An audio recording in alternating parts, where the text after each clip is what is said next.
देऊळाच्या कळशी नांदे करुषी तया घातली पुसी योगेश्वरी दिवसा चांदणी रात्री पडे उष्ण कैसेनी कठीण तत्व झाले ऋषी मनी चापे कळी काळ पै कापे ऋषी मनी चापे कळी काळ पै कापे प्रकाश दीपे निघोनी जाय दिवसा चांदणे रात्री पडे उष्ण कैसेनी कठीण तत्व झाले ठाईच्या ठाई असे पाहता न दिसे मनाच्या धारसे एक होय दिवसा चांदणी रात्री पडे उष्ण कैसेनी कठीण तत्व झाले एकट एकले वायाची पै गुंफले मुक्तपणे वारिले सहजासे दिवसा चांदणी रात्री पडे उष्ण कैसेनी कठीण तत्व झाले वैकुंठ आवीट असोनी प्रगट वायाची आडवाट मुक्ताई म्हणे दिवसा चांदणी रात्री पडे उष्ण कैसेनी कठीण तत्व झाले विठ्ठला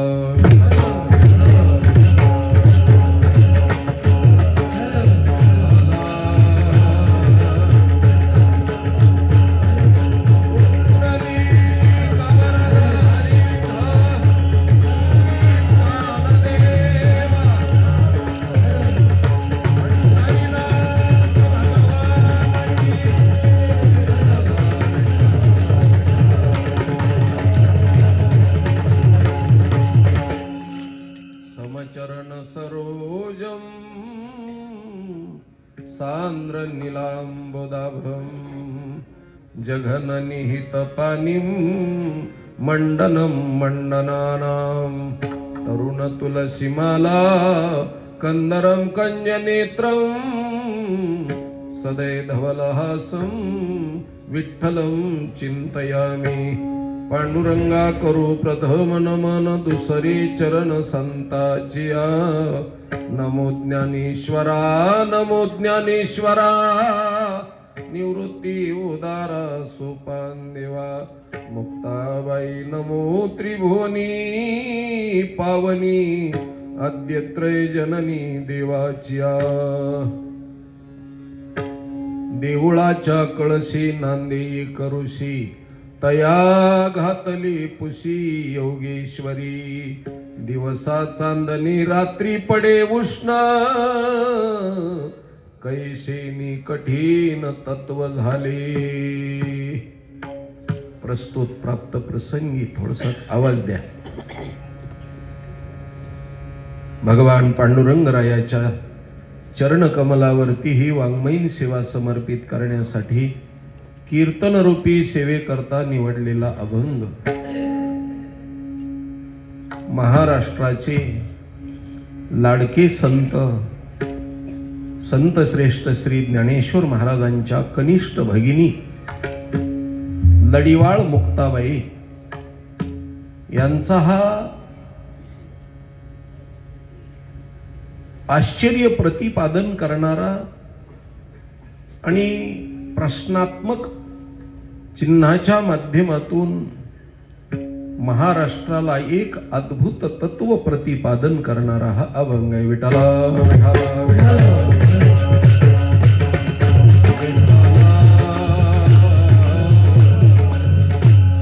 सभा सकळ साधू संतांची महामुनी विरक्त्यांची पंडित पाठक ज्ञानी यांची या सकळा ते विनवनी करा विठ्ठल स्मरण नामरूपी अनुसंधान. सर्व माता भगिनींच्या पायावरती प्रणिपात करतो. अधिकार संपन्न असलेले श्रोतृवर्ग, त्याच पद्धतीनं गायक वादक सर्व गुणवान मंडळी आणि परमार्थातली जाणकार मंडळी आणि महाराज मंडळी सर्वांच्या पायावरती सहस्त्रशः प्रणिपात करतो, लोटांगण दंडवत घालतो. आणि बाकीचं व्यर्थ बोलण्यापेक्षा अत्यंत महत्वाच्या विषयाकडे म्हणजे फक्त अभंगाच्या चिंतनाकडे मी लक्ष केंद्रित करतो आणि अभंगाच्या पदापदाचं चिंतन व्यक्त करतो. विठ्ठला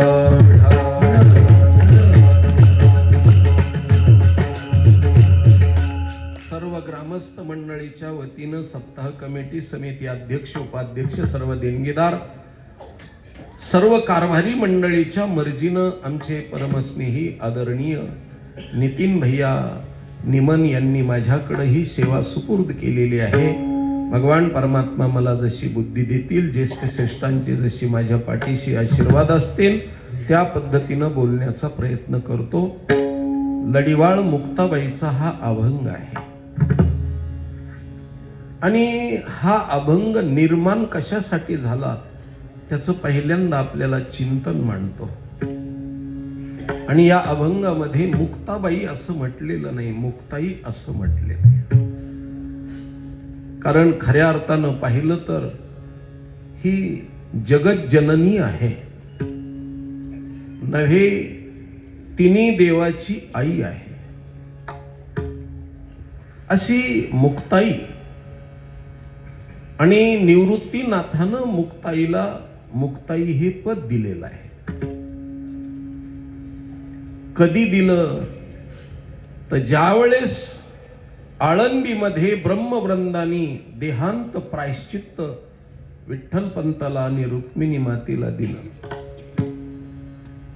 आणि ते देह विसर्जन करण्यासाठी आणि प्रायश्चित्त स्वीकारण्यासाठी ज्यावेळेस निघून जात असताना सिद्ध बेटाच्या ठिकाणी कोपीमध्ये झोपलेले होते चारी लेकर. त्यावेळेस रुक्मिणी मातेनं विठ्ठलपंत लांब जाऊन उभे राहिले, पण रुक्मिणी मातेला जाता येत नव्हतं. कारण एका बाजूला पातिवृत्य ओढीत होतं आणि एका बाजूला वात्सल्य खेचित होतं.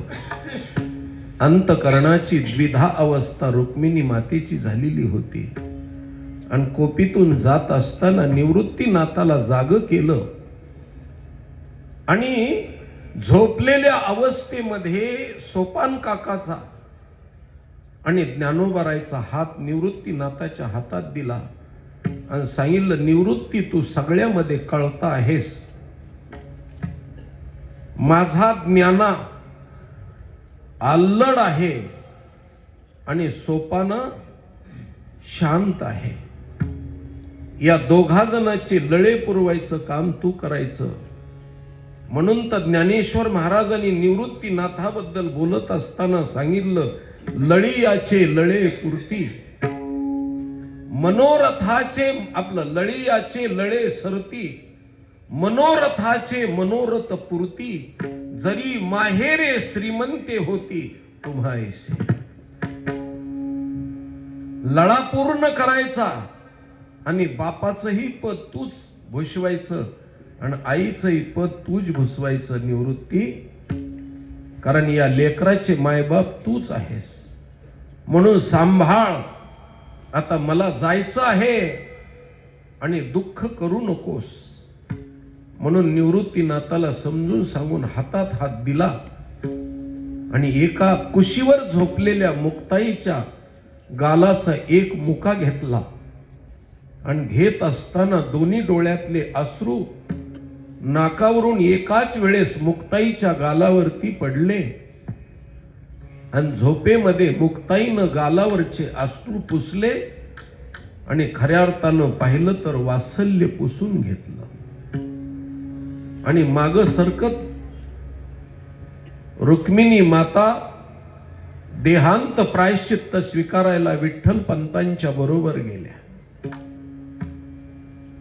सकाळी खिन्न मनानं निवृत्तीनाथ मोगऱ्याच्या झाडाखाली बसलेले होते आणि मुक्ताई उठल्या आणि खांद्याला हात घालून मिठी मारून झोका खेळल्यासारख्या करायला लागल्या. त्यावेळेस सांगितलं, मुक्ते गप्प बैस.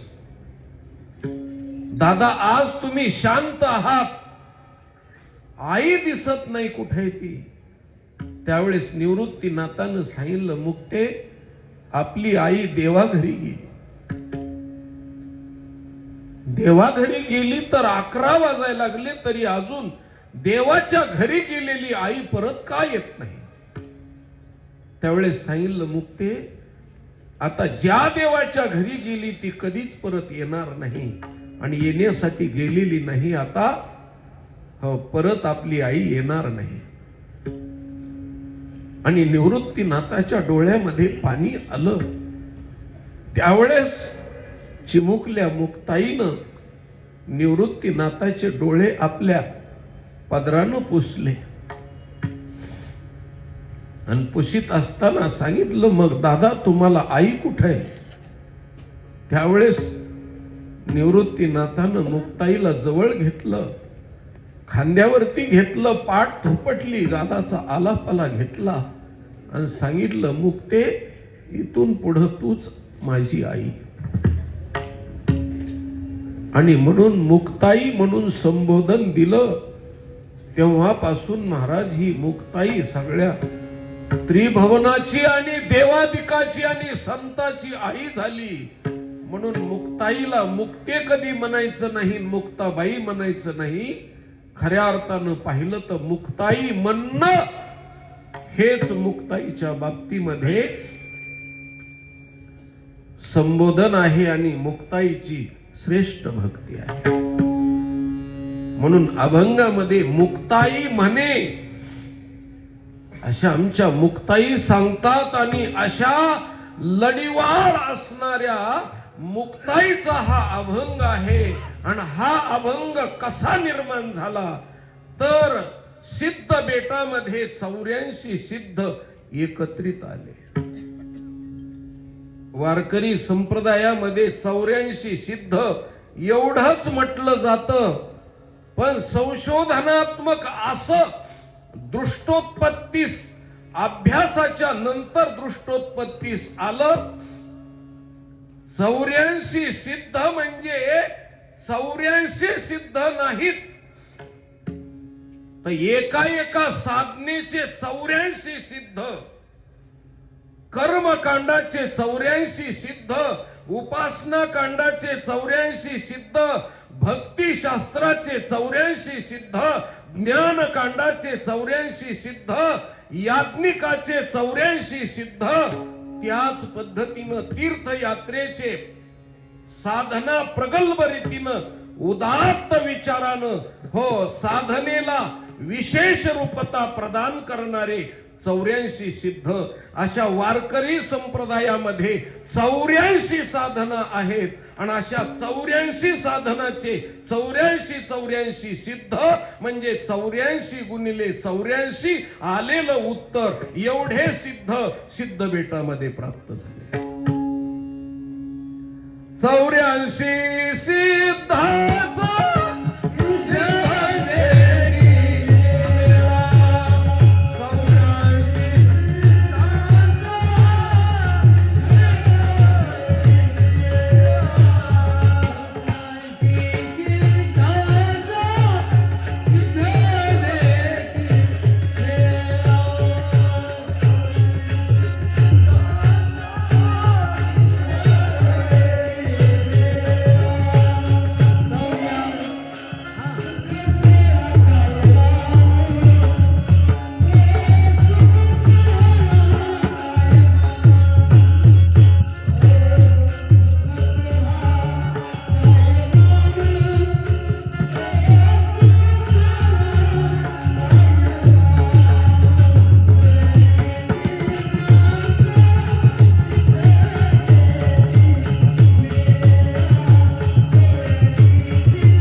सिद्धाचा मेळा तिथे प्राप्त झाला आणि त्याच्यामध्ये योगाची सिद्ध असलेले दत्तात्रय भगवान परमात्मा आलेले होते आणि एवढ्या सिद्धाच्या मेळ्यामध्ये मुक्ताईनं प्रश्न विचारला दत्तात्रयाला.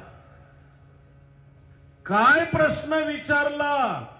दिवसा चांदणं भक्तिशास्त्रात कसं पडतं, रात्रीच्या टाइमला ऊन कशा पद्धतीनं पडतं आणि तत्व कशा पद्धतीनं कठीण झालं.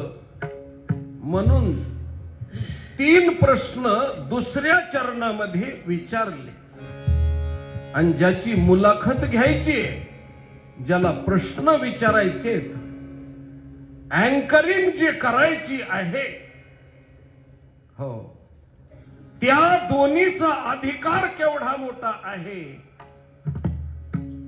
तर ज्याला प्रश्न विचारायचे त्या दत्तात्रयाच्या बाबतीमध्ये विधान केलं, मुक्ताईनं विधान केलं, त्यांचा पत्ता आणि त्यांचा अधिकार सांगितला.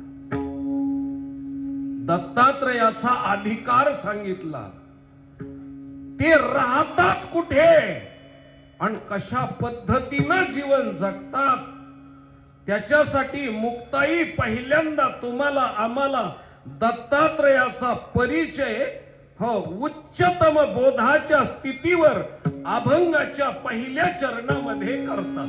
देवळाच्या कळशी नांदे करूची,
कळशी नांदे एक ऋषी. दत्तात्रयाला ऋषी पदवी दिली आणि ते देवळाच्या कळसावर नांदतात. असा योगेश्वरी, योगातली ईश्वर, योगशास्त्रातली अत्यंत प्रगल्भ अवस्थेला प्राप्त झालेल्या मुक्ताई हो, मुलाखत घेतात, प्रश्न विचारतात, आणि हे प्रश्न म्हणजे स्वतःच्यासाठी नव्हे तर जगाच्या उद्धारासाठी प्रश्न. पुशी, पुशी शब्दाचा अर्थ पुसणे. हो, कारण महाराष्ट्रातल्या मराठी भाषेमध्ये हो पुसणं असा शब्द आहे, आणि ज्या लोकात राहायचंय त्या लोकातले शब्द वापरले पाहिजेत, अलौकिकता नाही दाखवली पाहिजे. म्हणून आपण पुशी, पुसणं. आता आपल्यालाच कोणी पुसत नाही, आपण काय दुसऱ्याला पुसावं महाराज? पुसणं हा मराठीतला जुना शब्द आहे. हो, आता जर मुक्ताई असत्या तर म्हणल्या असत्या क्वेश्चन, प्रश्न, क्वेश्चन असा शब्द वापरला असता. पण पुशी, हो, आमच्या वाङ्मयामध्ये पुशी शब्द आहे. हो, आमच्या तुकोबराईंनी उच्चारला महाराज, पुसावेसी हे जीवा.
जे जे भेटे तयाशी, देव कृपा करील मज, काय लाज राखील. म्हणून तुकोबाराय म्हणतात, हो, मोठ्या माणसाला पुसावं, विचारावं, साधनेच्या बाबतीत विचारावं. महाराज, एक बोलू का? 12 वर्ष झालं माळ घातलेली आहे, पण स्वप्नात देव सुद्धा अजून आला नाही. सिद्ध पुरुषाला विचारावं, मी 12 वर्ष झालं जप करतोय, गळ्यात तुळशीची माळ घातली आहे, आणि व्रतस्थ अवस्थेमध्ये मी जीवन जगतोय, पण मला अजून का स्वप्नात देव आला नाही?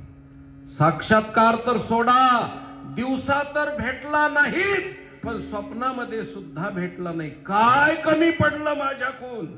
म्हणून सिद्ध पुरुषाला विचारावं, हे पुसावं, हे का नाही? काही लोक काही बी विचारतात महाराज. हो, मला एक जणांना विचारलं, म्हणले श्रावण बाळाच्या बापाचं नाव काय? मी म्हणलं, काय सोयरपण करायचंय का तुला? मुलगी द्यायची का त्याच्या पोराला? कशा करता विचारतोस? आता रामायणात लिहिलेलंच नाही श्रावण बाळाच्या बापाचं नाव, कुठून सांगावं आम्ही? बर, त्या काळात आम्ही नव्हतो बी. काय सांगायचं बरं? त्याची बुद्धी हो शांत करण्यासाठी सांगितलं रत्नाकर नाव होतं. ते मग तू मग त्याचं रत्नाकर होतं, तर त्याच्या बापाचं नाव काय होतं? आता हे दशरथाचा बाप घसरत, आणि घसरथाचा बाप पसरत, आणि पसरताचा बाप कसरत. कवार मी चालायचं? हो, ज्या नाही त्या गोष्टीमध्ये आपल्या जीवनातला वेळ व्यर्थ घालवायचा नाही महाराज. हो, इतिहासातल्या आणि कथा त्याच्यातले प्रश्न विचारायचे नाही, साधनेतले प्रश्न विचारायचे. साधनेतले मी एवढी ध्यान धारणा करतो पण अजून मला साक्षात्कार का नाही हा प्रश्न विचारायचा. विवेकानंदांनी विचारलं तुम्ही देव पाहिलाय का? रामायणातला प्रश्न विचारला नाही, रामाचं सीतेचं नातं काय आहे म्हणून. दशरथाचं रामाचं काय नातं आहे नाही विचारलं. तुम्ही देव पाहिलाय का आणि मला देव दाखवाल का? असं असेल तर मी तुमच्या पाठीमागून येतो.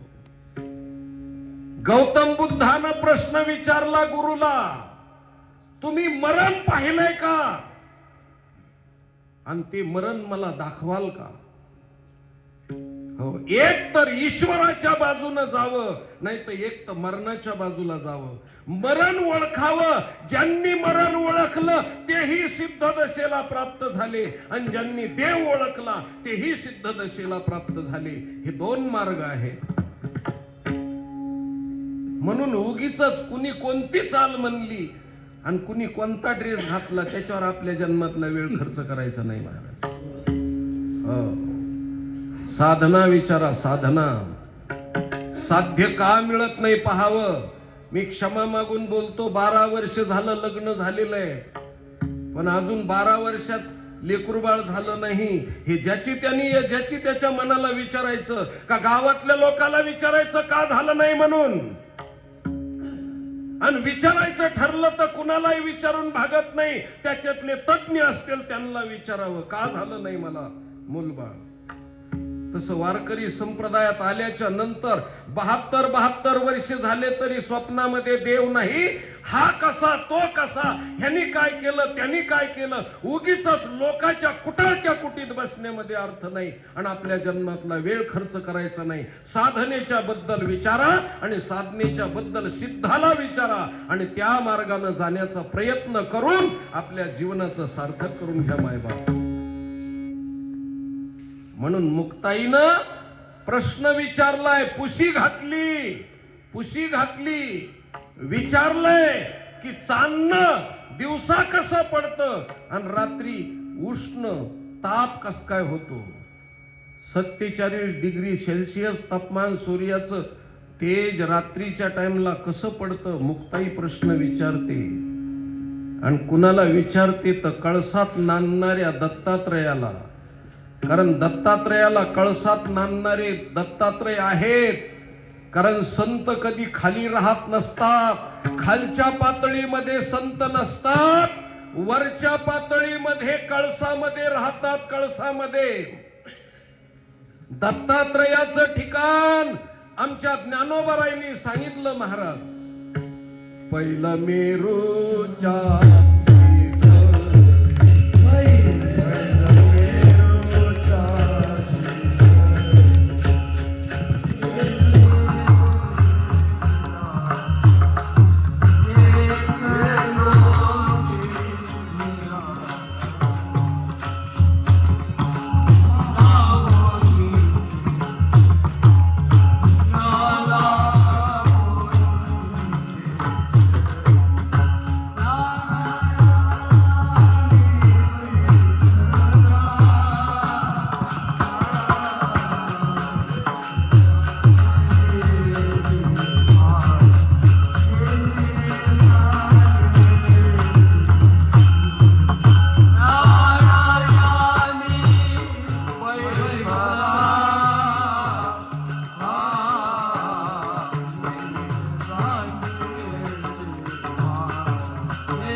मेरूच्या शिखरी एक योगी निराकारी मुद्रा लावून खेचरी प्राणायामी बैसला तेने सांडियली माया त्यजियली कंथा काया आणि मन गेले विलया ब्रह्मानंदा माजारी. दत्तात्रय कुठं राहतात? आता तुम्हाला झेपण्यासाठी सोपा मार्ग सांगतो. कळस म्हणजे काय आहे आणि मंदिर म्हणजे काय आहे. माझ्या माता भगिनींची क्षमा मागून बोलतो. मला चावट सारखं बोलायला बोलवलेलं नाही, पण सिद्धांत सांगत असताना सांगावं लागतं. हो, आईचा गर्भ आणि गर्भाच्या पिशवीचा उभा छेद जर घेतला तर तो वडाच्या पानासारखा दिसतो, म्हणून ज्ञानोबाराय सांगतात, वडाच्या पानी उभविले देऊळ आधी कळसू मग पायारे.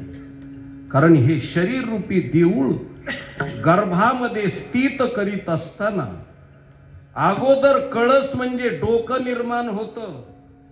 हे मी सांगतोय ते जीवशास्त्र सांगतो. आणि जीवशास्त्र म्हणजे हो बायोलॉजी, आणि बायोलॉजीतला उच्चतम सिद्धांत म्हणजे अनाटॉमी शास्त्र. आणि अनाटॉमी शास्त्र म्हणजे MD आणि MS ला मेडिकल कॉलेजमध्ये जे शिकवलं जातं ते शास्त्र सांगतो.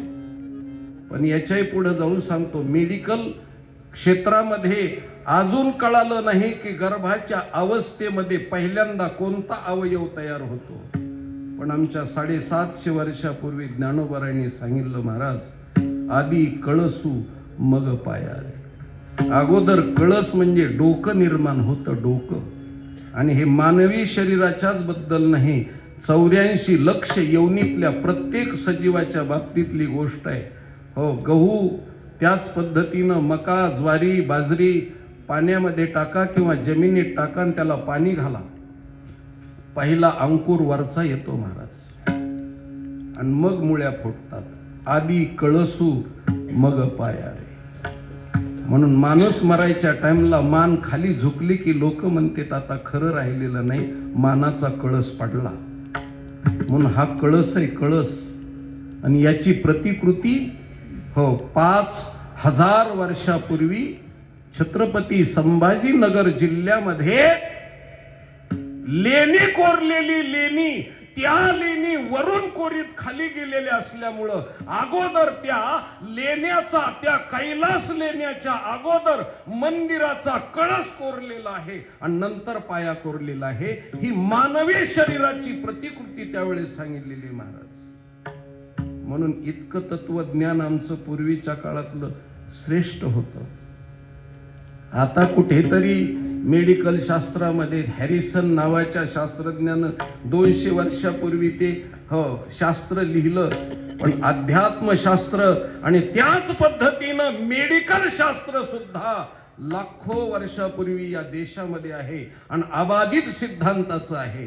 मला एकच गोष्ट सांगायची, हा कळस आहे आणि या कळसाच्या अगदी कळसाच्या वरी म्हणजे या टाळूच्या ठिकाणी ब्रह्मरंध्र आहे, दशवद्वार आहे. त्याला सहस्त्राधार चक्र म्हणतात, त्याला ब्रह्मांड म्हणतात. आणि त्या ब्रह्मांडामध्ये सहस्त्राधार चक्रामध्ये योगी आणि भक्त राहतात महाराज. हो, देऊळाच्या कळशी नांदे एक ऋषी. कारण माणसाच्या प्राणाचा संचार 10व्या द्वारातून होतो आणि जात असताना डोक्याची कवटी फुटल्यानंतर दहन क्रियेमध्ये त्यावेळेस निघून जातो प्राण. तोपर्यंत जात नाही. ही दशवद्वार आहे, त्याच्यातूनच प्रवेश आहे. म्हणून हल्लीच्या भाषेत बोलायचं ठरलं तर गेट वे ऑफ बॉडी. हो, बॉडीचं प्रवेशद्वार हो आहे ते कुठून आहे? 10वं द्वार आहे. 10वं पोस्टमार्टम केल्यानंतर बघा डोक्याच्या कवटीला तुम्हाला 10वं द्वार दिसेल. आणि त्या ब्रह्मांडामध्ये सहस्त्राधार चक्रामध्ये संत राहतात. चांगदेवराय 1400 वर्ष जगले. म्हणजे कसे जगले? तर यमराज न्याहीला येण्याच्या अगोदर ते ब्रह्मांडामध्ये आत्मा नेऊन घालीत होते, जीव घालीत होते, आणि तिथला आत्मा जीव हा यमराजाला नेता येत नाही, म्हणून त्या ब्रह्मांडात लपत होते आणि पुन्हा प्रगट होत होते. असं 14 वेळा घडलं. म्हणून 1400 वर्ष चांगदेवराय जगले. म्हणून योग्याचा योगी आणि योग्याचा प्रमुख असे असणारे दत्तात्रय कुठं नांदतात? तर आमच्या ज्ञानोबारायांनी सांगितलं, पहिलं मेरूच्या शिखरी. मेरू शब्दाचा अर्थ डोंगर नव्हे, या शरीराला पाठीमागची बाजू म्हणजे मेरुदंड आहे, आणि त्या मेरुदंडावरती हे शिखर म्हणजे पालता कळस ठेवलेला आहे महाराज. या शरीराला घट म्हणलेलं आहे. अश्विन शुद्ध प्रतिपदेला घटस्थापना उलट्या बाजूने केली जाते, तोंडवरी, आणि खाली घट ठेवला जातो. सर्वा घटी राम देहादिही एक, आणि बरोबर 6 महिन्यानंतर चैत्र शुद्ध प्रतिपदेला गुढी उभी केल्यानंतर पालता घट ठेवला जातो. याचा अर्थ काय आहे? तर याचा अर्थ आहे या मेरुदंडावरती पहिल्यांदा घटस्थापना आहे, आणि मेरुदंडावरती तो कळस उलट्या बाजूनं म्हणजे डोकं खाली, त्याचा पूर्ण आकार खाली करून हे त्याच्यावरती कळस म्हणून मनुष्य देहाची गुढी उभी केलेली महाराज. असा कळस, आणि त्या कळसामध्ये ब्रह्मांडाच्या ठिकाणी, ब्रह्मरंध्राच्या ठिकाणी योगीराज दत्तात्रय राहतात. आणि नुसते दत्तात्रय योगीराज राहत नाहीत महाराज, तर आमच्या वारकरी संप्रदायाचे महामेरू आध्वर्यू असलेले जगद्गुरु तुकाराम महाराज सुद्धा ज्ञानोबारायनं ज्या मंदिराचा पाया रचला, त्या पाया रचलेल्या मंदिराचा जगद्गुरु तुकाराम महाराज त्यांचं वास्तव्य सांगितलं महाराज. नाही, जगद्गुरु तुकाराम महाराजाचं भक्ती मंदिरामध्ये तुका झाला शे कळस,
आणि बहिणाबाईचा अभंग आहे. बहिणाबाई ध्वजा झाली महाराज, ध्वजा.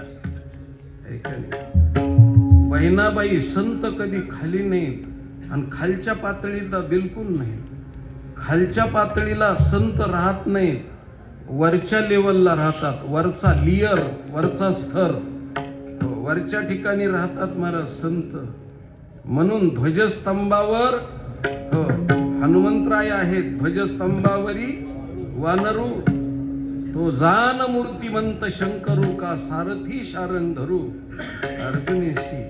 वरच्या लेवलला राहतात महाराज. खालच्या लेवलला कोण राहतात सांगू का? ज्ञानोबारायच्या परिभाषेत कमळाचा कांदा असतो, कमळाचा कांदा. आणि जितकं पाणी उंचीचं असेल त्या पाण्याच्या वरी कमळाची पाकळी असते.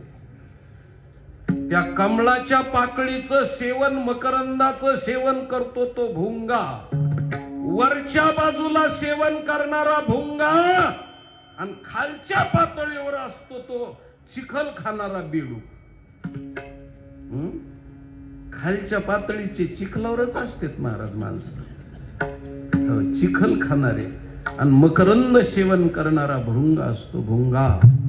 म्हणून ऋण झुन रे भ्रमरा, सांडी तू अवगुण रे भ्रमरा.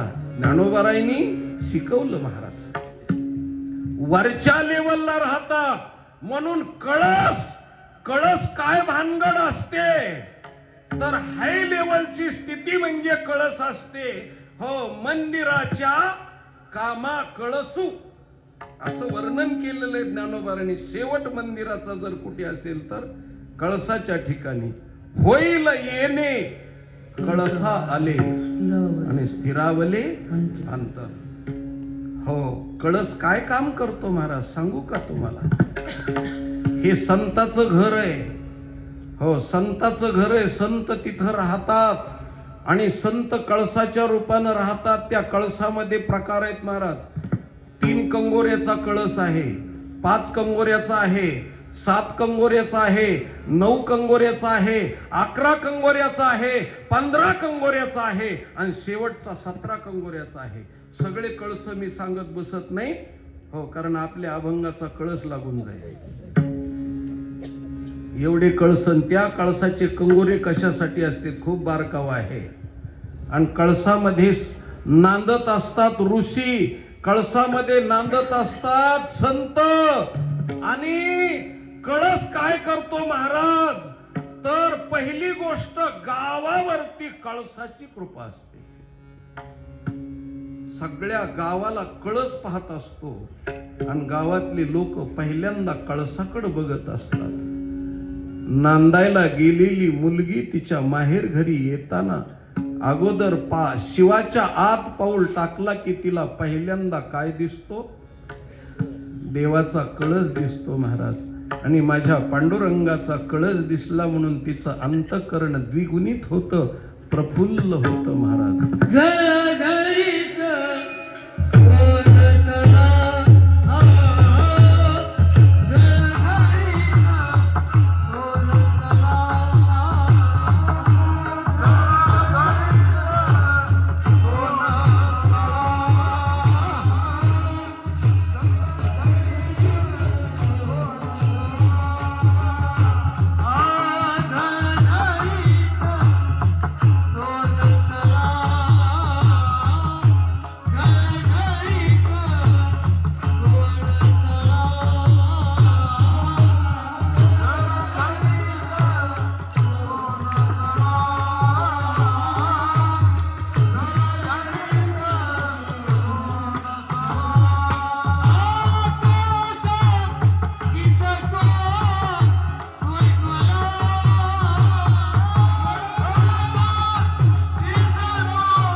कळस दिसतो स्वज्वळा.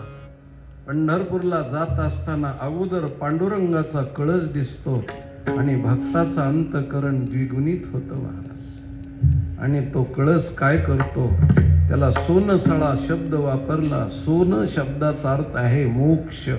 आणि या मोक्षाच्या स्थितीला तुका म्हणे मोक्ष देखिल्या कळस. आणि तात्काळ हा नाश अहंकाराचा.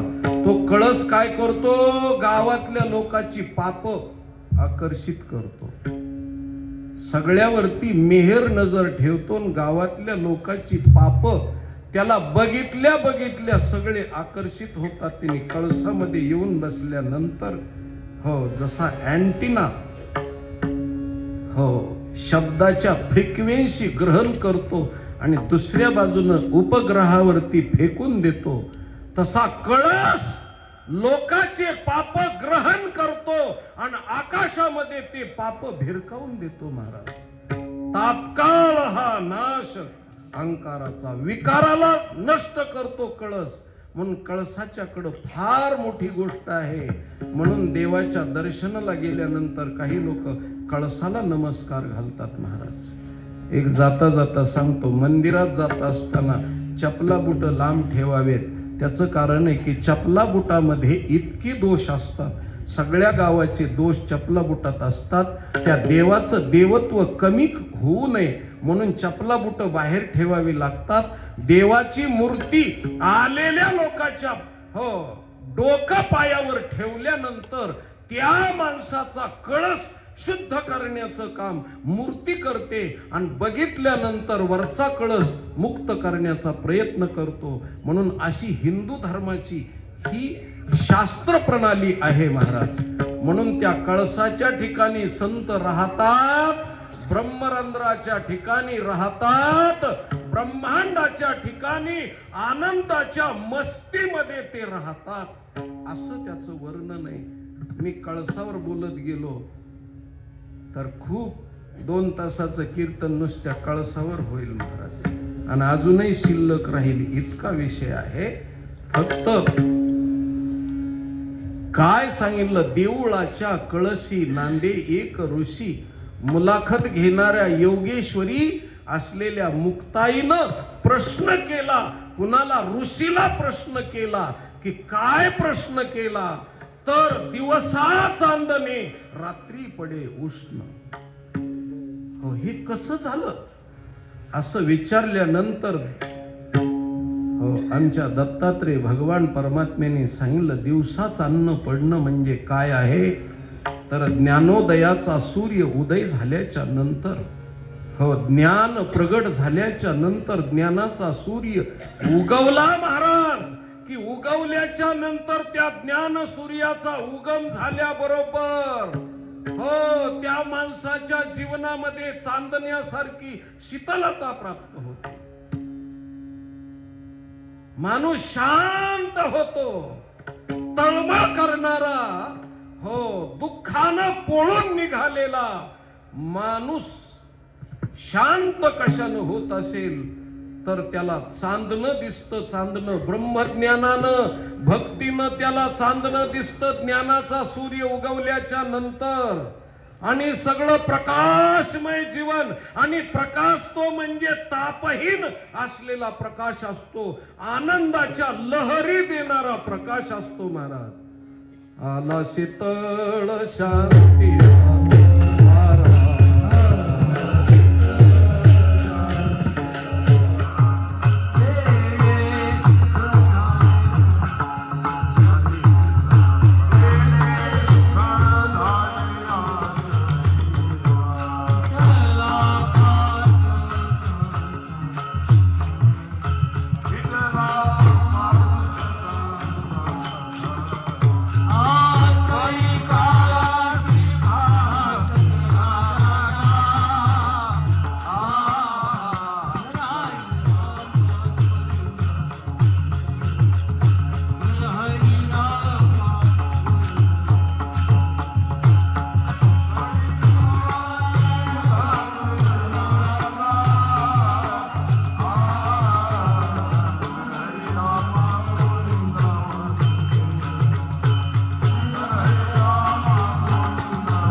कशी असते आणि भक्तीचा आनंद कसा असतो.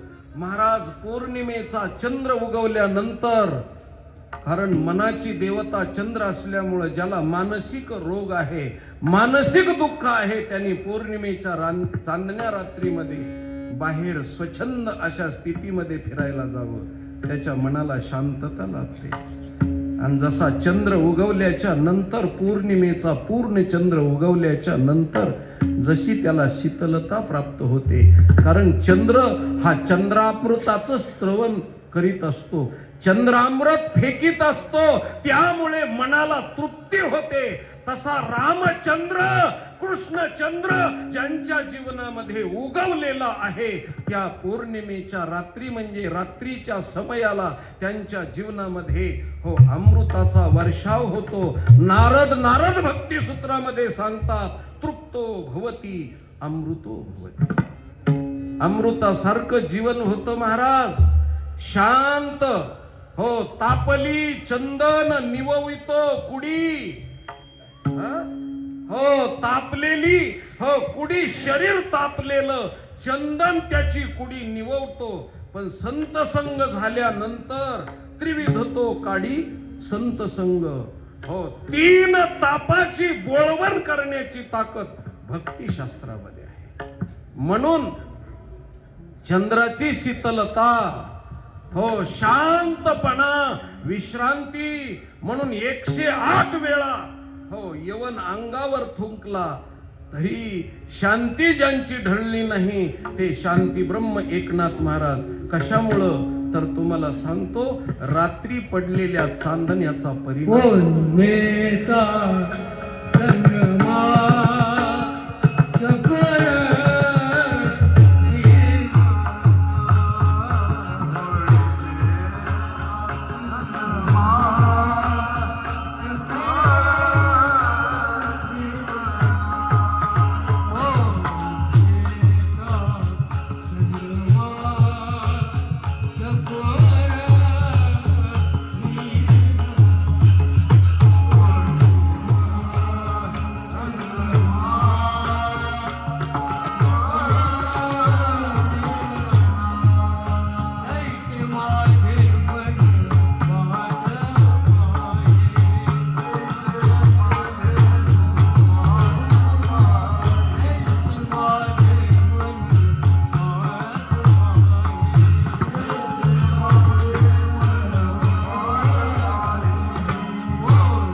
चकोराला जसं चांदण्याचा आनंद असतो महाराज, आणि चकोर रात्रीच्या टाइमला चंद्राचं अमृत सेवन करतो.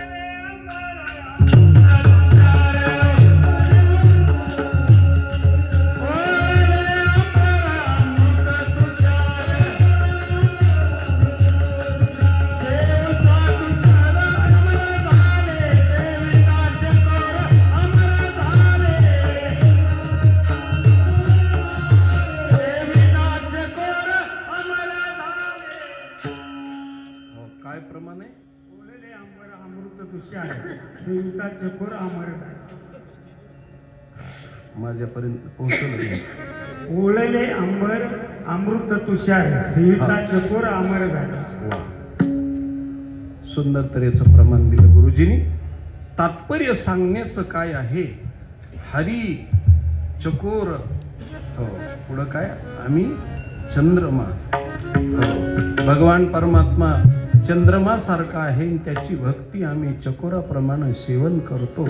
चकोरा चंद्रामृत भावले हिरा काय आन वाहून ठेले. या पद्धतीनं ज्ञानोबारांनी सांगितलं या चांदण्याचा चंद्रामृताचा हो सेवन करायचं.